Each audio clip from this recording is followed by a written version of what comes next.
Forward to that too. Okay.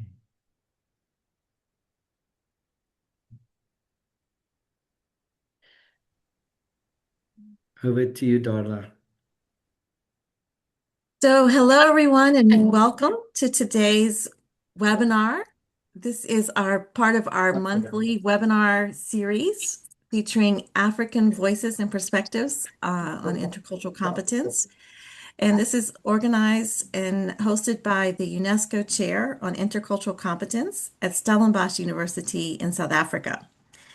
My name is Darla Deerdorf. I'm the UNESCO Chairholder on Intercultural Competence at Stellenbosch, and I'm joined today by other colleagues from Stellenbosch and particularly from our UNESCO Chair. I wanted to share just a little bit with you about our UNESCO Chair before turning it over to our speaker for today.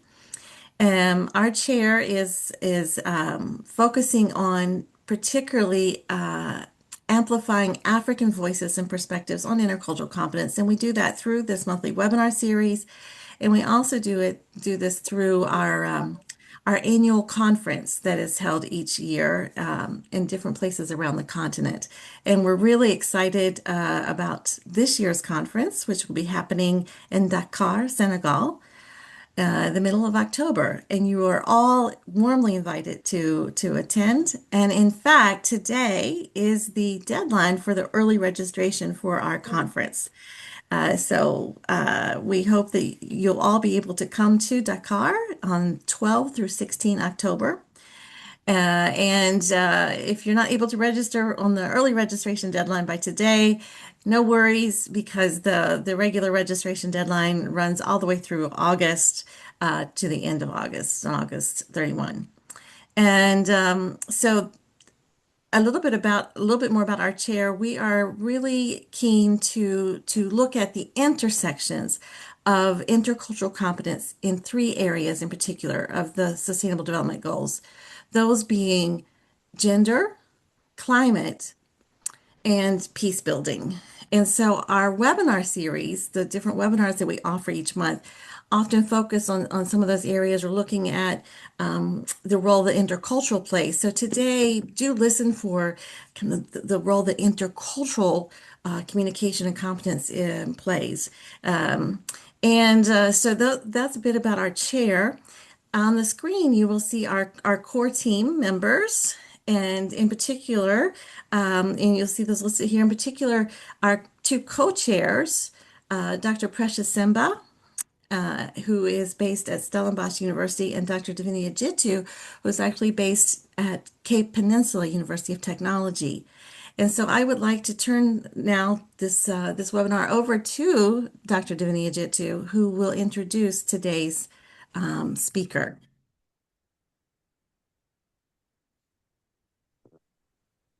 Thank you. Thank you so much, Dala, and thank you to all of our attendees for attending this webinar. I met Arifa earlier this year at an event. I was invited to speak on broad internationalization. I met Arifa through our university chancellor, Prof. Figaji, and I was so blown away by the platforms that she creates to bring specifically female business leaders together, to share, to support each other, and really leverage the diversity that she creates within these networks. We thought it would be great to have her speak about the ways in which she's able to lead this type of collaboration. So Arifa Parkar is a dynamic business leader, mentor, and advocate for entrepreneurship with over 4 decades of impact across Africa, India, and Europe.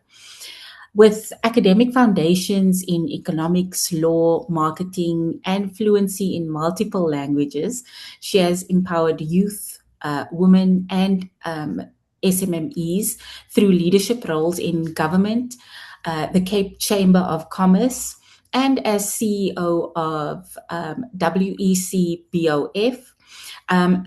She is the founder of Asha Investment Solutions. She specializes in business funding, cooperative development, and enterprise training. As a business consultant, Arifa partners with mid to large organizations to enhance, streamline, and optimize business operations, with a strategic focus on consultative sales and proven ability to build strong, high-value relationships. She identifies growth opportunities, crafts customized solutions, and implements performance-driven strategies that ensure sustainable success. And through her mentoring program, Arifa has mentored many entrepreneurs. And we're going to hear some of how that has happened within the continent of Africa, listening to some of the intercultural communication tools that she has been able to identify and use. So we're really looking forward to hearing from Arifa today. So I'm going to hand over to Arifa to deliver her talk to us. Thank you.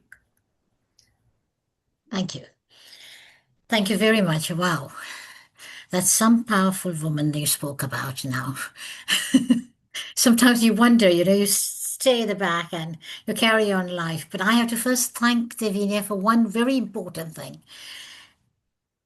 I'll be turning 70 soon. And when she gave me this topic, it made me, and I was doing my research, it made me realize that I have been taking things very nicely, lightly, and life has carried on very lovely for me. But I never realized the impact my life has done on me. So thank you. You've the past few weeks that I've been doing my research and talking about this particular topic with my friends and colleagues and telling them what they said. Oh, well, we know you could do it, but have you ever thought about it?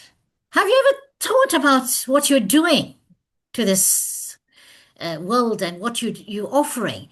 I said, no. So thank you, Divya. I'm trying my best to do what I have been doing. It's going to be four decades. Oh my God. Let's not look at the time, the age place here now. I feel I'm still young, but last week something made me feel very good. When I was admitted in the hospital, I had to share a ward where the other 4 people were in their 90s. And I was the youngest. I was blown over. I said, I am young. Who is old? I'm going to feel young about it every time. Tell you, it is really, really good to know that you are still making an impact on this world over here. So here we go. The topic is very interesting for me. Navigating communicative barriers, cultural dynamics, socio-economic realities. It's typical academia kind of a title. I'm a business person at heart. I carry on. Sorry to interrupt you, Arifa. Just remember to share your slide with us again. Okay, If you how do I took go your about slide doing off. that? Yes, just at the bottom, you can share again. Thank you. Okay, that's it. I was wondering. And No, we took away your slide. There we go. there. Now we can Perfect. We carry can on. see it. Thank you. Thank Yes, you. thank you. And if I want to move ahead, how do I go on? Do I go this way or this way? I think you just use your Yeah. arrows on the keyboard. Thank you. Thank you. I got it. Yes, So there we today's go. conversation we're going to be doing about is the personal perspective, which is very important for me because this is when the whole story comes together, it is based on my life story here. A journey through Cape Chamber and Wake Boff and all the backgrounds that I have been through in this life of mine. And we're talking about some of the practical tools and critical assessments on it. The opportunities, the people. If you look at it, I'm very proud to be having been born in Zanzibar. And then in the revolution, we had to escape. That was another story of my life. And then to be in the islands, we went to India, then we landed on the islands of Seychelles. My father, a great pioneer in many, many things, a great business person. I think we have taken a lot. My family have learned a lot from his attitude, his ways of doing things. And I think he taught us that, and I have been able to carry it on. I come from a very big family, 9 children. I'm the youngest. So know what it is to be living in a community, know what it is to live joint family, and that, I think, was the foundation of many of my stories that you're going to be hearing today. When you look at it, Africa's scale is, we got 1.4 billion people, the youngest population that we have. If you look at it, we have 55 countries. They've got over 2,000 languages. And, you feel so good. I'm speaking 6 languages. When I saw this and I said 2,000, 6,000 is nothing, Arifa, get your act together. So, teaches us all this has got a lot to do. So let me start with my Chemba roots. I can't start really with my Chemba roots because it goes beyond the Chemba roots. And that is very important for me to tell you what it is, the Chemba roots. That was part of my life, that is 30 years here in South Africa. But before the Chemba roots, where did I learn all this? Where did I become a natural born business person, which has, I've been I don't know how to say this, but I allowed myself to flow with the world. And I took it for granted that that's how the world lives. That there are no barriers. It is there. It is communication. It is relationships. And I think that was brought to me very early in life. In Zanzibar, Swahili, escaped. My father brought us to India. Stayed there for a couple of months before he started venturing into another country. But there I learned the grassroots level, communication. I could speak only English and Swahili. I didn't know Hindi and Urdu. That was a language in the village that we had to speak. But I was able to communicate. I was 6, 7 years old, and we were able to go through life very beautifully. And that brought me that you are not alone. I was never told that, okay, you belong to this part of the family and you belong to no, you belong to the whole village. And our village is made up of the indigenous people, the Hindus, the Muslims, and all that together. And they never segregated me. So that was my foundation. Then we went to Seychelles. In Seychelles, again, new languages were brought, French and Creole. I had English with me. My mother took the decision that she will never speak English. If she had to speak English, her children would lose the habit of knowing their mother tongue. And so started the languages in our family. Because of my mother, I speak Urdu, we speak Hindi, I understand Gujarati, Marathi. And that was important. My mother kept us going. But in Seychelles, we learned French and English, French and Creole. Creole is the language in the island, but French was what we were taught in the convent. Having that background and living like, there's nothing, everybody is equal. That's what I was taught, and I'm still taught like that. And I teach that to my grandchildren the same way, that everybody is equal. I don't understand the segregations and everything. I learned a lot when I first came here 35 years ago. And they told me, Arifa, no, you don't do that. There was the road where we were not allowed to walk. Oh, yes, I learned a lot. I knew what it is to be segregated there. Never in my life, but in South Africa, in Cape Town. But I've overcome it. And I overcame it by doing the different. When I came here, I had the languages, so I became a linguist. I was teaching English as a foreign language and lots of other things, French also. Then I went and worked for the government. I enjoyed that. And then from there, I got a job at the Chamber of Commerce. I was the first Black woman to be appointed as a marketing manager in 197 years of the Chamber of Commerce in Cape Town. Very sad. Sad for them because they thought they were getting a very nice person, a yes, yes, no, no, ma'am. Unfortunately, that was not the story. 14 years, I changed the story over there. I taught them what the chamber was supposed to be and what it is to the world. And I had the most wonderful director who allowed me to do whatever I wanted, who understood, he was a Dutch, he understood where I came from and what my meaning was.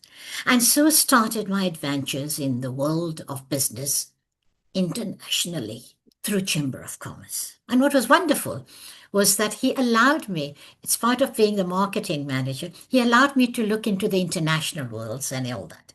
And then it was just, remember, we're starting our international doors were open for South Africa and everything. We had many, many members who wanted to start looking at businesses in India, in America, everywhere. But what they didn't understand was that the attitude that they were brought up over here was not the attitude that was going to be accepted in the world. It is not allowed. So, Albert, my director, would say, Arifa, do you think you can do something? I said, yes, they can come and talk to me. I'll tell them what the do's and the don'ts are of the world. I took it as a joke, but it became a serious matter. And for years that I worked over there, I would have regular meetings with my members who would say, Arifa, we're going to India. What do we expect? What are the things that we must not do and do? Oh, I said, oh yeah, you have a lot to learn, my darlings.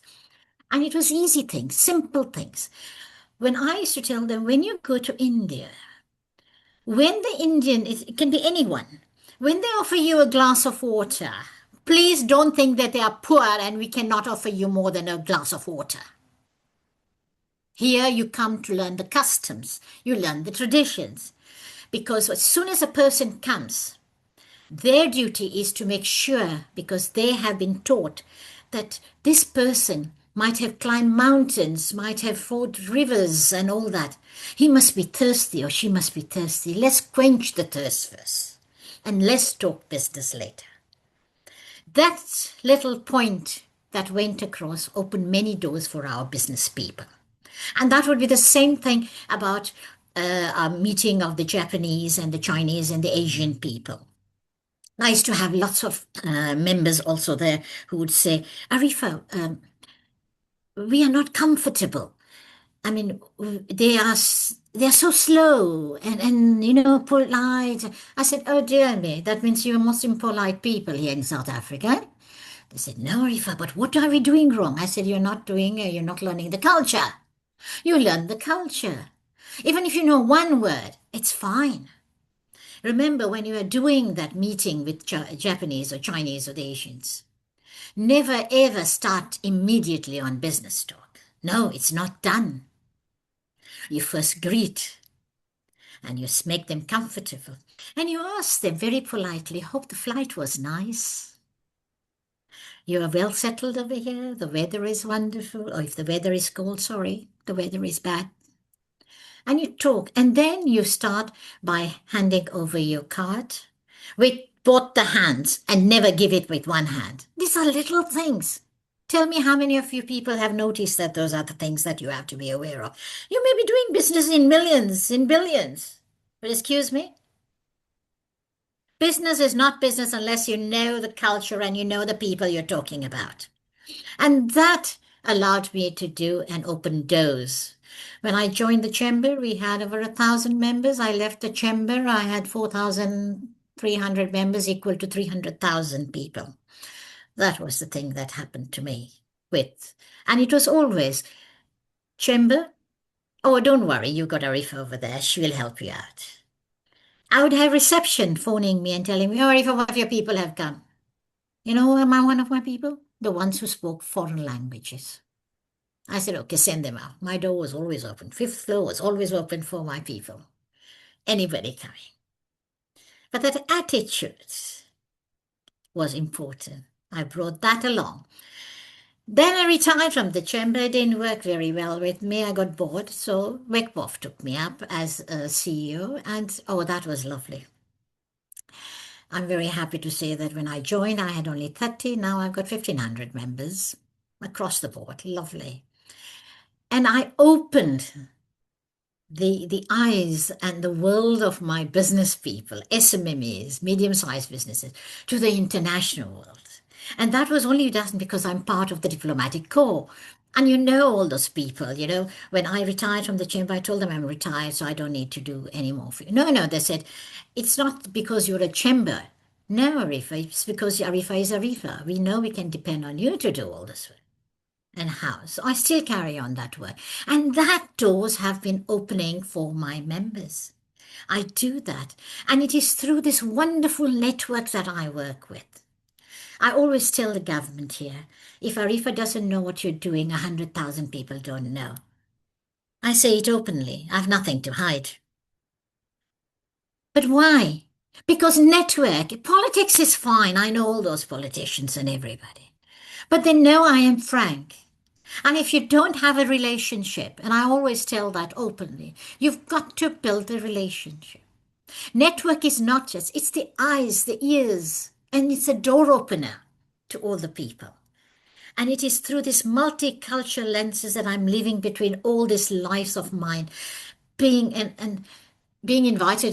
There was a time in the chamber when every year I used to be invited overseas to talk on some subject or other. And I used to go to my director and say, I don't want to go over there. He says, Arifa, I was not invited. You were invited, so pack up your bag and go. So those are the kind of things that I would have to do when coming across. Even now, I am quite humbled by the fact that I am still invited.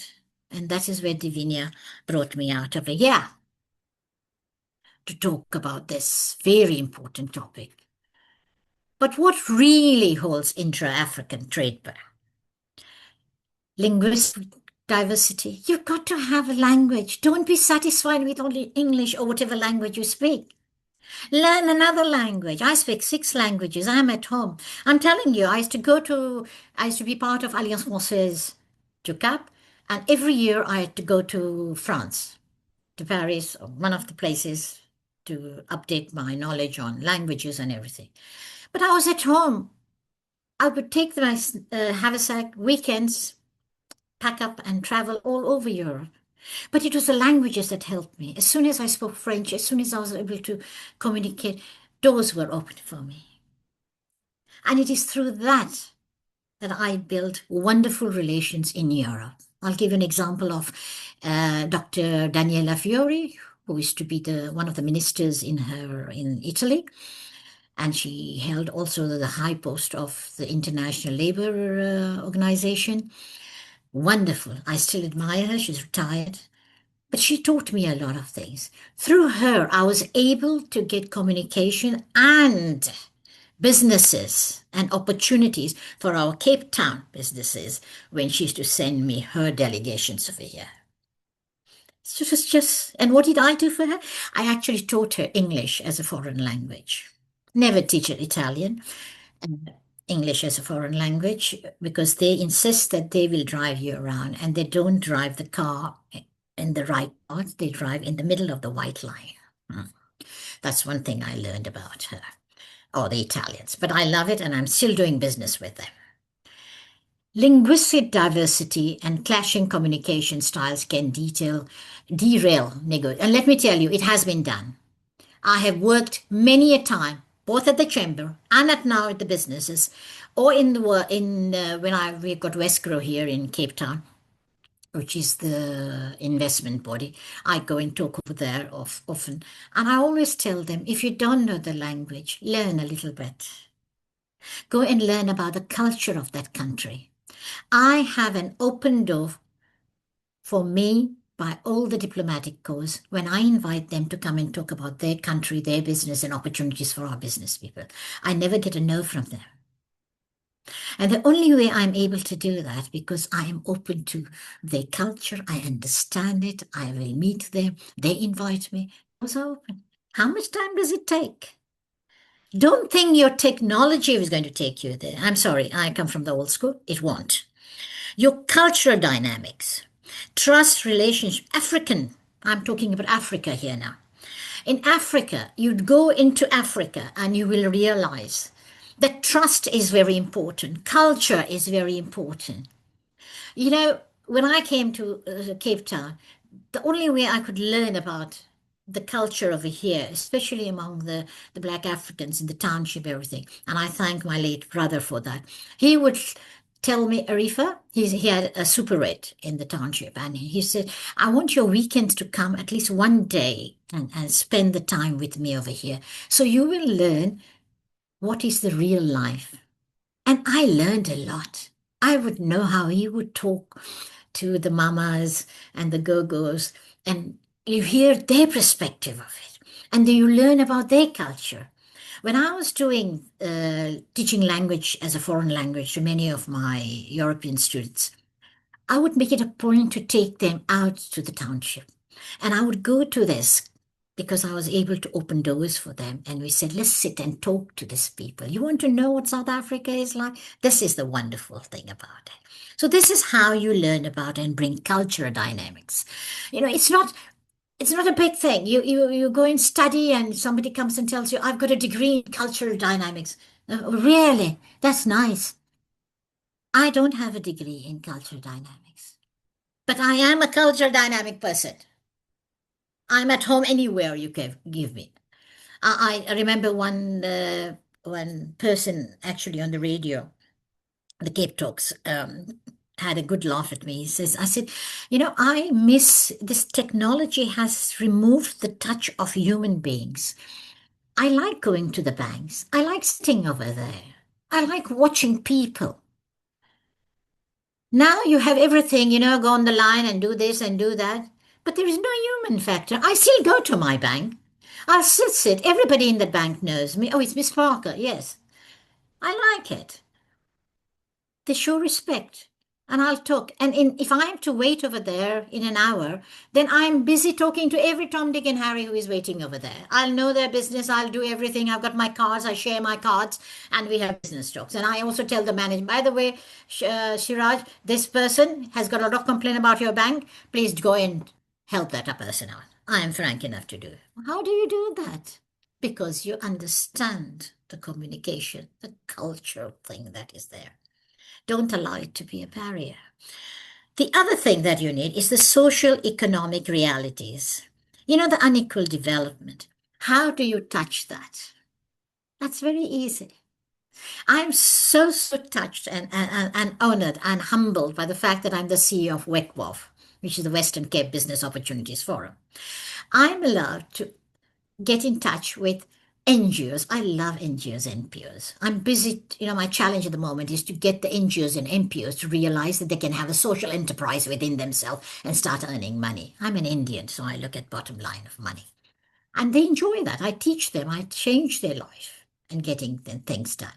But I teach them that they don't have to wait or get handouts. You can stand on your feet. And how do you do that? Because you go and join them. I travel within Cape Town. I go. I will meet them and I'll talk to them. And what is wonderful is when I said, okay, I'm coming to Chatsworth, which is in Malmesbury. It's quite a rural kind of area. When they know that Arifa is coming over there, you have 40 people waiting over there. Then I always tell them, okay, let's make it a meeting and we'll talk about what they need in their business and all that. And we carry on. By the time I finish this 40, at least 5 of them, I've helped them start a business. That is the rundown of all the things that you do. You can't keep on believing that this is what you are meant to do. Your communicative barriers that you have. Let me just see how language diversity. We've got so many languages over here. You feel at home. I go to any restaurant and you actually pick up, you hear. And you say, but you're not an African. Are you from here? They said, yes. Ah, allons, on va parler français là. And doors open. They feel so good.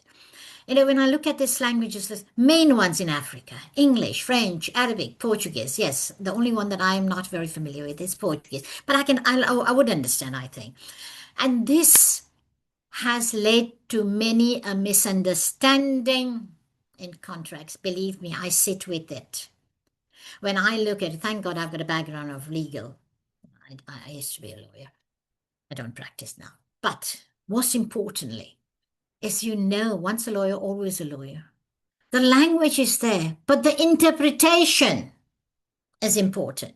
When I practiced as a lawyer in India, in Bombay, I purposely learned the languages, the local languages, because I used to hate anybody interpreting for me. Because you lose the essence of the witness or the person you are looking after. You've got to know it. Don't be just professionals in your life and leave the others. No. You've got to be holistic in anything that you're doing. I've been living too long and my styles are old-fashioned, but it has helped me. I can negotiate with anybody, do any transactions. After all, I'm an Indian. It's a nice way of saying it. Communication styles. You've got your direct outcome, you've got your cultural needs, indirect, respect cultures. You know, that is the bottom line.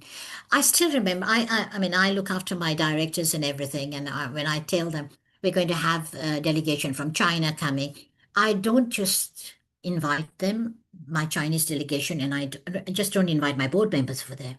I first let them know. They are representatives of the government, and this is the do's and the don'ts. Please follow it. They all look at me and they said, we'll follow you, Arifa. I said, okay, good. But the outcome is amazing because they said, Arifa, we thought we are business people and we know everything. We don't. You've just opened our eyes. So there's a lot to learn. It's communication. It's nothing. The world can be won if you can only cross the barriers of communication and the styles and learning. Because the same words carry different meanings. Oh, you have to be very careful on that one. Very, very careful. Ask me. I used to get into trouble with that, and I used to realize it, and I used to apologize. Never back up and apologize. Be the first one to apologize. It's very nice. It makes you humble, and you are accepted. Then you come to the digital divide. Unequal internet access and everything, you know. When it comes to that, I always tell people, don't worry about it. Look at me. I'm now coming to 70. I'm learning everything. At the moment, this particular thing was a challenge to me, and I worked hard and I tried to do it. I got help from a wonderful IT person who told me, Arifa, we'll use this, the new way of doing it. So I'm up to it and I'm doing AI and all that. I don't sit back and say, that's new. No, I want to learn. I want to be up to it. It's there. And you won't believe in Africa, African continent, our people are so brilliant and so ready to absorb everything. Never look down on them. They are far, far cleverer than us. And they are the best. They speak so many languages. They will get through it and they will bring the latest in digital. It has never been a disadvantage to them. Whenever people talk about disadvantage of that, it is not a disadvantage. It is an advantage. Because our people in Africa, we want to cross the borders. We want to know what is being learned about it. So it is very important that we learn about what is happening. Okay, now we're talking about, I did miss something over here. Relationships. Yes, in Africa, partnership grow from long-term trust. Oh, come again. I'm sure many of you who have done business, it is a long-term trust. I can pick up a phone and phone somebody anywhere in Africa who I've known for many years. I've not communicated, but I can pick up the phone and say, hello, dear, how's it? Hey, Arifa, you still alive? Yes, dear, I'm still alive. And we carry on our business. But that didn't come easy. That is because we had the respect and the communication and how to deal with things. It doesn't mean that I have to phone you every day. I have to phone you every week, every month. No, I can phone you after 10 years and I'll still get the same deal. Only because deals are made between people first. Companies second. You may be the billionaire or anything. I don't care. I want to know who you are and who you are. What makes you tick? That is important. Leadership style, decision making, negotiation tactics, and workplace behavior. Very important. I share a building. I actually share, yeah, because they've given me an office over there for WECPOF. It's an insurance company. And let me tell you, I've met all these lovely young people over there across the board. I don't speak Afrikaans. Sorry to say, I don't speak Afrikaans. It's too grotty for me for my languages. I tried my best, but it doesn't come very easy with me. And all of them speak Afrikaans. But they're all this young youth over there, and there I am.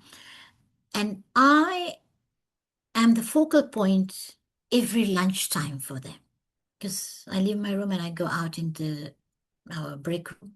And they're all there. They're playing pool, they're playing table tennis and everything. And I sit over there and I watch them and I have conversations with them. But what is important I've learned in the years, 10 years with them now, is understanding the youth and their point of view. And they learn in return. They call me Miss Arifa. Miss Arifa, they say, one thing we've learned from you is that there is no age in business. You just carry on. And we are fortunate that we have someone like you who can talk to us about experience and things. And then you have taught us that attitude is important. Culture is important. I'm learning a lot from them. They're learning a lot from me. Not only about my culture, but the international world's culture. They're finding it easy to communicate with people now. They love it. They said, we learned a lot from you. I said, yeah, I suppose so. Cultural intelligence. When people go around the world meeting people, do you people ever think that culture would be important? Of course, culture is important.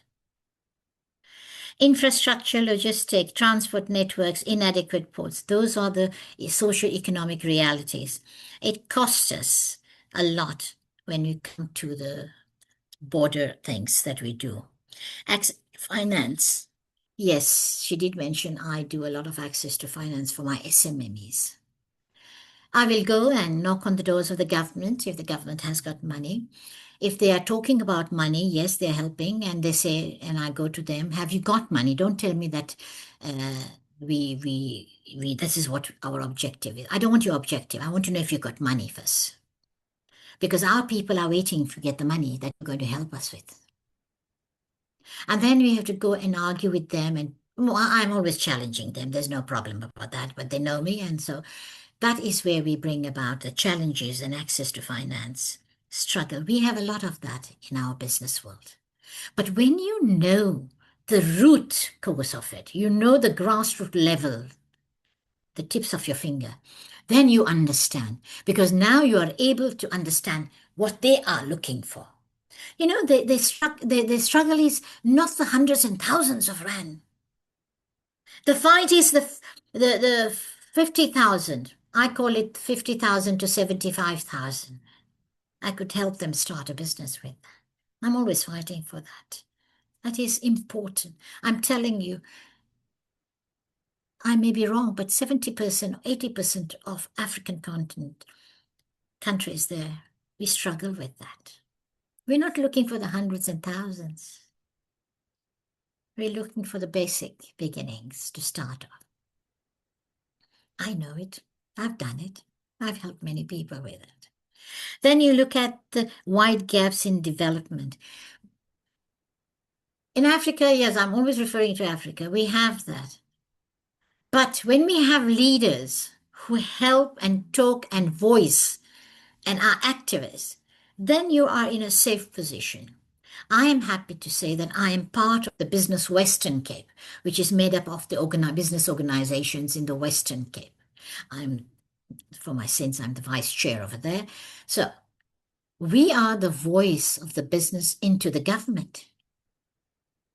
This is where we bring our disparities and we voice our difficulties that our business people go through. So you got to have that kind of relationship going on. And of course, the most important trade in Africa is your informal trade. You know, informal trade are the most important. They are the backbones of any economy in the world. Yes, I'm going to say in the world, but in Africa, they're the backbones of our economy.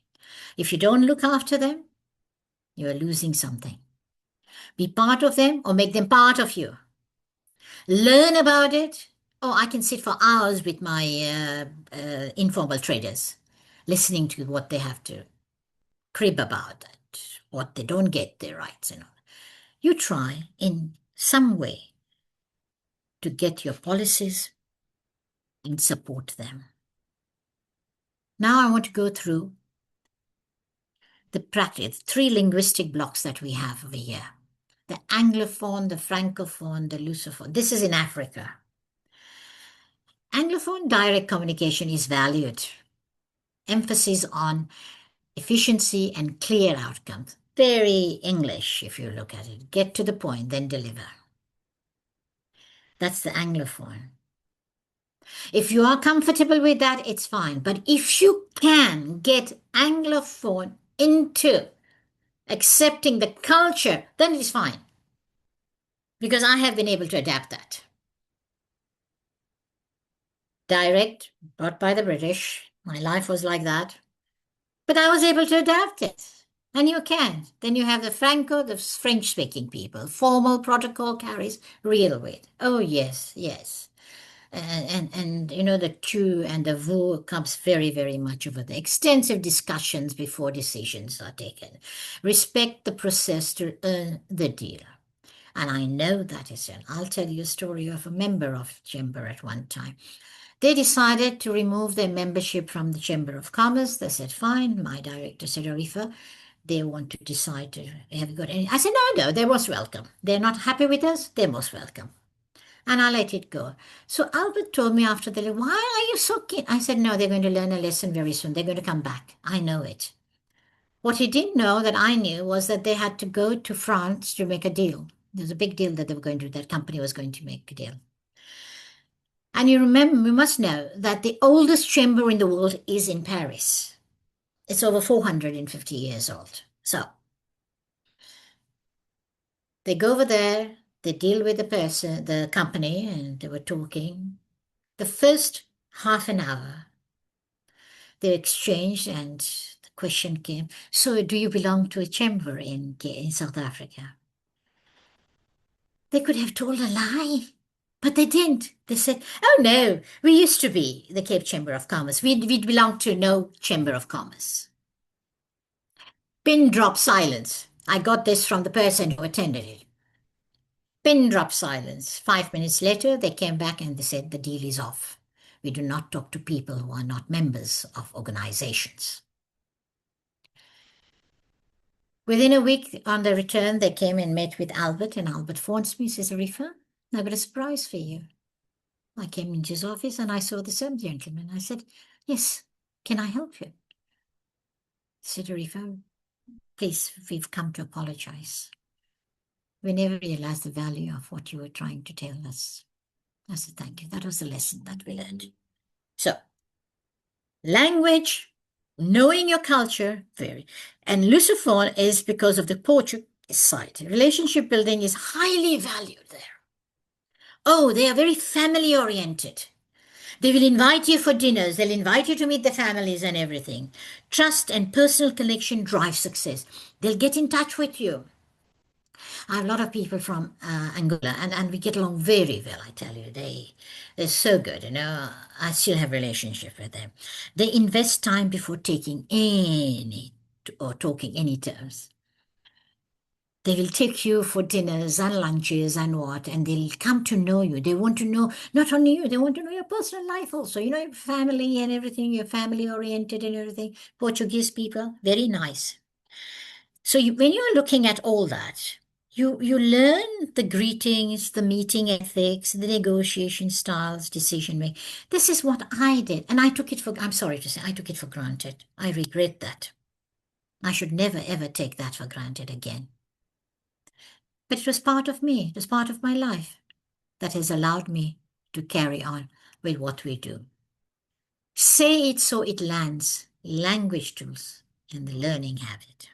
Professional translations and interpretation. Nowadays we've got all those things, but be careful. That is not enough. Take the time to learn. Meet people who can speak. Doesn't matter if it's bad, but you can speak. It's nice. It's especially when you have contracts and document multilingual ones, and it is in your partner's language. It shows signs of respect. When we started this relationship with all the countries and everything, oh, I used to have a ball of a time because lots of people would come to me and say, Arifa, we've got documents, but it's not in our language. So I would sit and talk and go through it and explain to them and interpret as much as I could, in as close as I could get to them. And somehow it did work because they said, Arifa, thank you. It did make sense.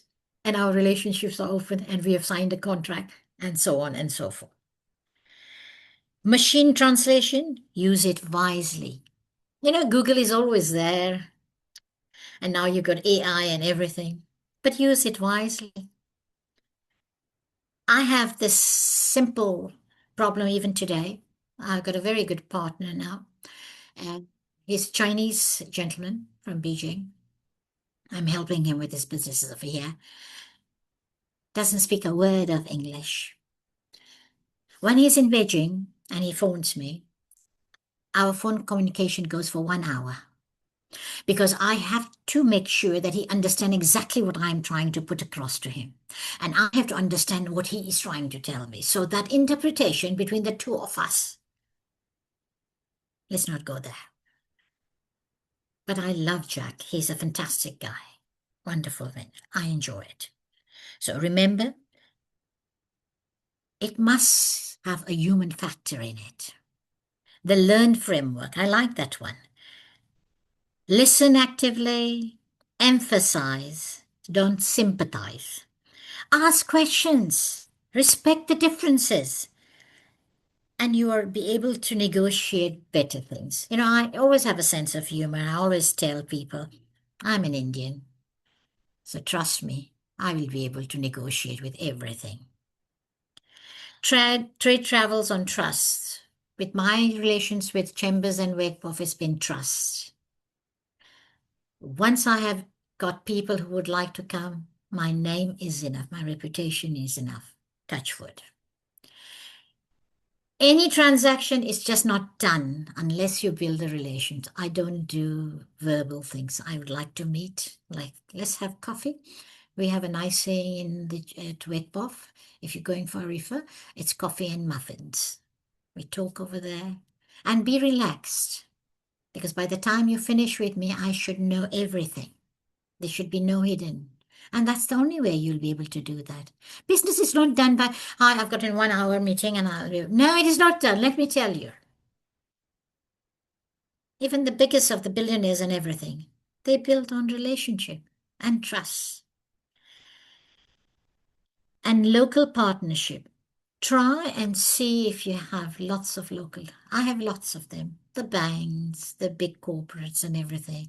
I go and meet them. I don't go over there and tell them, give us handouts. No, no, no, no. I am very sure of ourselves. WIPOF as an organization, the voice of the business people I represent, I am very sure of that.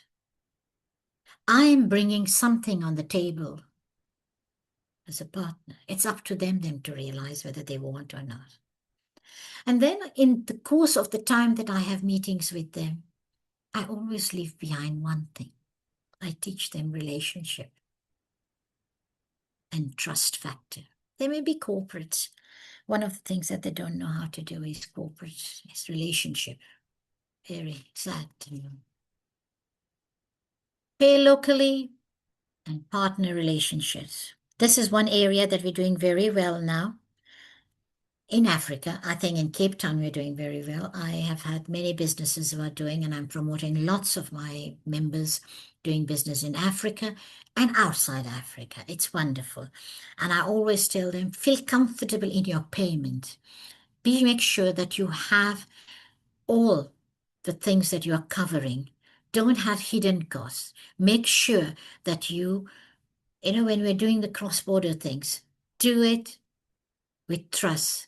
Don't do fly-by-nights. If you're not very sure, I have lots of embassies or consulates who get in touch with me to ask me if this particular company is kosher or not. So I check up. I've got my own means of doing. I check up and I tell them yes, or they are fly-by-night, or just be careful of that. And I give them all the rights and answers and all that facts.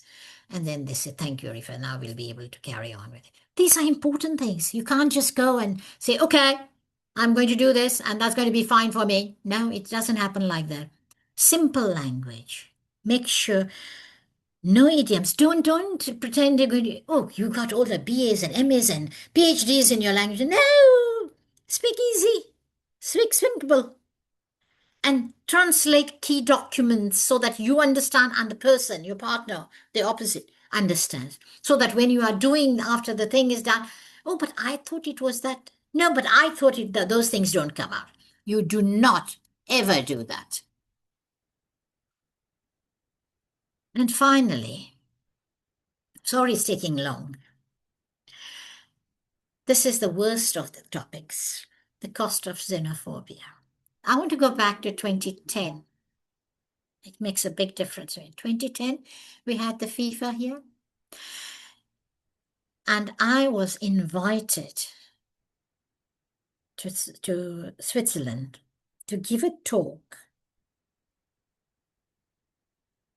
on FIFA that is taking place here in South Africa for the first time. And we had the xenophobic attacks a couple of months ago. When I was invited, this xenophobic attack was not there. When it happened, I went quickly to my director. I said, Albert, I'm not going. Please, excuse me, but I'm not going over there. I'm not suitable to talk to in this xenophobic. I'm against it, and I can't do it. He's such a wonderful guy. He knew me exactly. He says, calm down, breathe, go back to your room, and decide what you're going to talk. And you are going over there. I said, oh, I'm going to do this. I went, and I had done such a beautiful presentation. I destroyed all that. I said, I'm not having any presentation. So when I went to that talk, I had 53 other countries over there representing, and I went to talk over there. And it was my turn to talk. I asked them very politely. I said, I am not here to defend xenophobic and the things that have been happening in South Africa. I will talk about what I am told to talk about.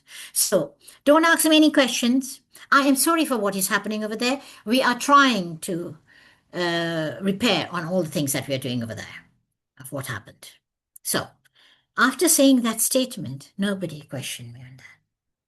I was able to escape that. But it's coming again. I think I've had the most sleepless nights since this thing has happened. I'm a foreigner. I'm a South African here. But I've come from overseas also. I've made this my home.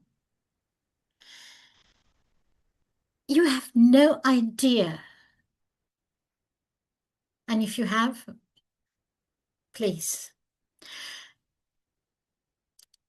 What is happening to our country now? We've got strained relations with Nigeria, and I do a lot of work with Nigeria, Zimbabwe, Mozambique, Malawi, Ethiopia, and all that. I've got members. I've got my business members who work with them, who do business with them. Nobody's talking about it, but it is such a thin line. Nobody wants to talk about the political, but our political trust has gone down, slowed down. Our image, there was a time when we'd go to the World anywhere. Oh, you're from South Africa, South Africa, the land of Mandela. I can't say that anymore. I'm sure he's turning in his grave for what is happening over here. It has damaged our image. Our leadership needs to think a lot. Our business confidence is declining, and our investment is getting slow because people are getting out of here and going away. I know it. I deal with them, and I beg them, please, let's look at it another way. People are barking on the wrong thing. They don't have to throw the people over here. Our tourism is going to decline. We're not feeling it yet, but we're going to feel it. Our foreign investment is going to decline. These are the things that we have to face. Sorry. They are investing in logistics, all these countries. Traders and distributors avoid hostile markets. They tell me, Arifa, no good. We don't want to come here. We will be killed. Why come here? We are not safe. I have no answers for that. I have no answers. Our country, our people have to start looking at it.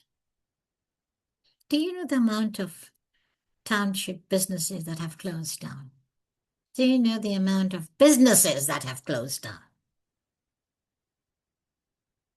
We as organization business, I know it. I have meetings regularly. Every incident that plagues, it's eroding our South Africa's credibility to lead South African trade area here. We have to. The biggest area that we are fighting is in the logistic, where we have warehouses, the spaza shops. They are closed. You've got transport being looted away, job losses. I know of 2 companies which have closed down because the people have left and they were the skilled people. I couldn't do anything. I begged them. They said, Arifa, I said, can't we train our people? They said, Arifa, how many years have I tried to train? Nothing has happened. I have to close down my shop. It's sad, but that's reality. The way forward? Invest in intercultural competence. I'm always talking about my radio show, I'm always talking about people, motivations, cultural differences. When I'm invited, I always bring that topic up. Strengthen the regional value chains, finance and SMMEs. Is my forte. I'll do anything for my SMMEs. I'll go with them and beg for money also. I do that. I'll try and find value. I'll try and find a cause. Why can't we get that money? We do that. We're doing a lot on leverage digital trade platforms. I'm talking on behalf of my Cape Town, South Africa, in Cape Town, our business organizations. We're doing very well. We're helping. I know last year I started what is known as understanding AI for SMEs. I realized my SMEs didn't know any idea, but now they're getting so clever because I'm having those classes running down regularly now, and I'm doing it myself. So we have to do that. We have to back, and it is a good thing. I'm talking again, once again, in the Western Cape. Our government, both the provincial and the city, have trusted government, and they trust the chambers, WECBOFs, and our local partners. We've got WECBOF, we've got the Chamber of Commerce, we've got AHI, which is Afrikaners Handel Institute, we've got BBC, which is the Black Business Chamber. We had NAFCOC, but at the moment they're in despair, but we're hoping they're going to come back. And then we've got Accelerate Cape Town, which is very unique in the Western Cape. It is made up of around 20-25 members, and they are the topmost members, like, the corporates, the big ones, the millionaires, the billionaires, they are made. But we are part of it. We are inclusive. in every little thing that we do with the government. So that is the way to go. And it is helping us. And all that, I think, is helping because we Chambers, the organization as Business Western Cape, we talk a lot about culture. Being the vice chair over there, I bring that topic a lot on board. Because there was a time when I could not go to AHI, the Afrikaners Handel Institute, because they said, Arifa, I said, I can't come to your meetings. You speak Afrikaans. And you want me to speak Afrikaans? I will speak Afrikaans if you can speak one of the 6 languages that I speak. And then they give up. They said, all right, I will speak English. And we go on. So there are ways of doing it. You've got to negotiate. Harmonize rules and custom.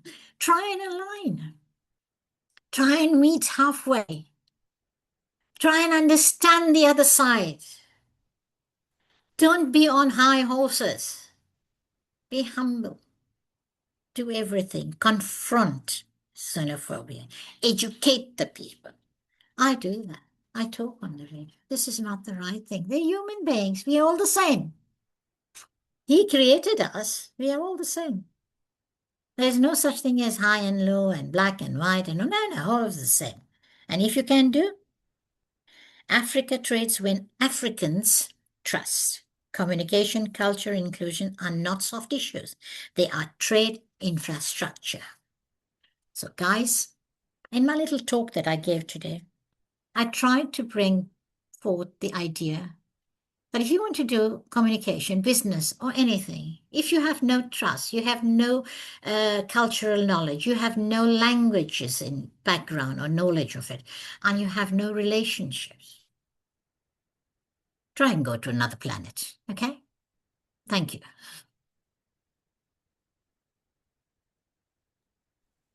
Hi. Thank you so much. We have quite a bit of questions in the chat, but we have run out of time. So what I'm going to say is that we are going to schedule the ICC in Africa working group and invite Arifa to that meeting sometime soon, and we'll send out that information so that we can have another engagement, because I can see there's so much to unpack from what Arifa has shared with us today. The first thing that really stood out to me was the issue of language. And what I've learned from Arifa and from many like her is that you don't have to be able to speak the language perfectly, but if you are able to meet someone halfway, it shows respect, and it's the way that we have a foundation for the relationship to start off. And I think the other important topic that has come up is the issue of xenophobia in South Africa, and I agree with you completely. Having traveled recently and having to show my passport at the airport, I was embarrassed. It's no longer an honor to call ourselves South African.